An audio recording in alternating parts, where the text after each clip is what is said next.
tant que député, a été interpellé par l'intersyndicale pour entendre ce que l'intersyndicale avait à dire contre le projet qui est amené par son parti, entre autres, et par Sarkozy, son président, mais tout ça commandité bien entendu par les patrons. Graal a refusé de recevoir l'intersyndicale.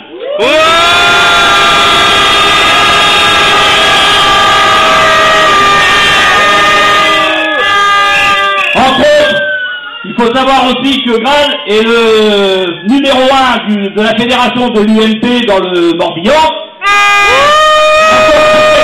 Parce que si vous avez lu la presse ce matin,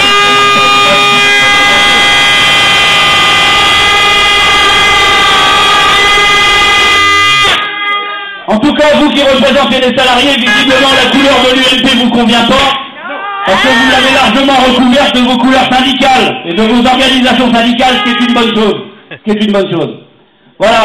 Donc, je vais redire, alors les Lorientais vont peut-être entendre la même chose que ce matin, mais tant pis, vaut mieux 2 fois qu'une dans la période, hein, ou que pas voire que pas du tout. Et puis je pense quand même que contre toute l'intoxication qui a été faite par le gouvernement à renfort de millions d'euros pris dans la poche des salariés, on peut bien se permettre de redire 2 fois la même chose. Ouais.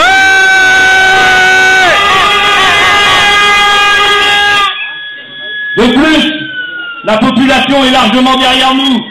Selon un sondage BVA Absolus pour les Échos qui a été publié ce jour où nos députés sont censés voter le projet vote Sarkozy-Parizeau, dans les ordres là. Hein. La politique du gouvernement atteint des abysses jamais connus, des abysses d'impopularité jamais connus. Pour 44% des sondés, elle est mauvaise, tandis que 27% la jugent très mauvaise. Concernant la réforme des retraites, une majorité, 57% des sondés, pensent que le gouvernement doit céder sur sa décision de repousser l'âge légal de départ à la retraite de 60 à 62 ans.